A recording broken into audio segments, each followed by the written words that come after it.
वो एक पर्सन था जो बेसिकली सुबह उठता था, फ़ोन चलाता था, खाना खाता था, थोड़ा बहुत पढ़ लेता था, थोड़ा बहुत बिजी रह लेता था खुद को दिखावे में रखने के लिए कि वो काम कर रहा है, और फिर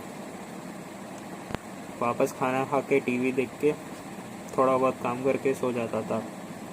फिर इसी तरह वो एक ऑटो पायलट मोड की तरफ बढ़ता रहा। बेसिकली वो हर दिन सेम रूटीन फॉलो करते गया ऑटो पायलट पे, बिना किसी डायरेक्शन पे। और तो इसके वजह से पता है क्या हुआ, वो सबकॉन्शियसली या कॉन्शियसली डिसीजन ही नहीं ले पाया खुद के लिए कि उसे आगे क्या करना है। उसकी डायरेक्शन ही खो गई बेसिकली। बस उसकी हैबिट उसे कंट्रोल कर रही थी, डेली चीज़ें जो करता था बिना किसी पर्पस। फिर वही हैबिट उसे कंट्रोल करती थी, एंड दैट्स वाई वो जो अपने गोल थे एंड ऑफ द ईयर, फिर 1 साल हो जाता है। फिर वो सोचता है कि जो मैं बनना चाहता था मैं बन क्यों नहीं पाया। तो बेसिकली उनकी लाइफ लगभग सेम होती है, क्योंकि उनका रूटीन सेम होता है, क्योंकि उनने काम ही ऐसा किया होता है। Same problem, same excuse, same result. अब मैं इसको अच्छे से एक्सप्लेन करता हूँ। सोचो कि एक पायलट प्लेन को ऑटो पायलट पे छोड़ दे। अगर डायरेक्शन गलत है तो प्लेन उड़ता जाएगा, तो प्लेन जितना ज़्यादा उड़ते जाएगा वो उतना ही अपने टारगेट से दूर होते जाएगा। एंड एक समय ऐसा आएगा कि फ्यूल ख़त्म हो जाएगा और प्लेन क्रैश हो जाएगा। हार्ड है बट एक्सेप्ट कर लो। लाइफ भी ऐसी है, गलत डायरेक्शन में उसका एक क्लियर टारगेट, क्लियर गोल ही नहीं था कि उसे कौन सी डायरेक्शन में जाना था।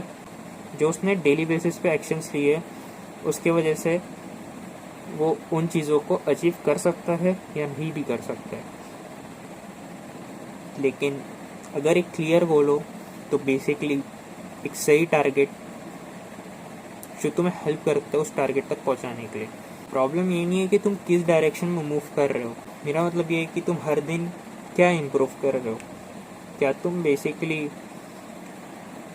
खुद को एनालाइज करके हर दिन को चेक कर पा रहे हो कि तुम क्या कर रहे हो। तुम्हें पता है कि तुम रेगुलर क्या कर रहे हो अपने आने वाले जो तुम चाहते हो बनने के लिए, जो तुम बनना चाहते हो basically end of the year. क्या तुम वो चीज़ें कर रहे हो?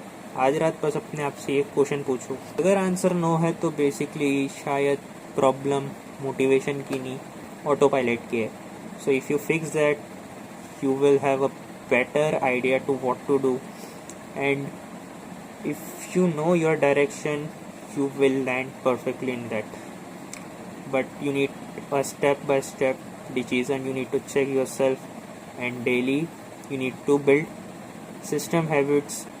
So छोटे छोटे स्टेप्स और दिन ही मतलब तुम्हारा एक बाद में एक अच्छी चीज़ बनाते। तो अपने डेली, वीकली, मंथली ये सबको प्लान करके चलो। जो भी तुम्हारे अभी गोल्स है हर दिन उसको 1% बेटर एवरी डे होके अचीव करना सीखो। So you will end of the year तुम 70% से ज़्यादा इम्प्रूव हो जाओगे, क्योंकि कोई परफेक्ट 100% तो नहीं हो सकता, लेकिन इट्स ओके अगर तुम एवरी डे बेटर हो रहे तो तुम एंड ऑफ द ईयर बहुत ज़्यादा मतलब किसी भी चीज़ में अच्छे हो सकते हो, कोई भी स्किल में। सो यही था आज की वीडियो में। मिलते तो कल एक नई वीडियो में, तब तक बाय। हर दिन इम्प्रूव होना और हर दिन बिजी रहना ये दोनों अलग चीज़ है।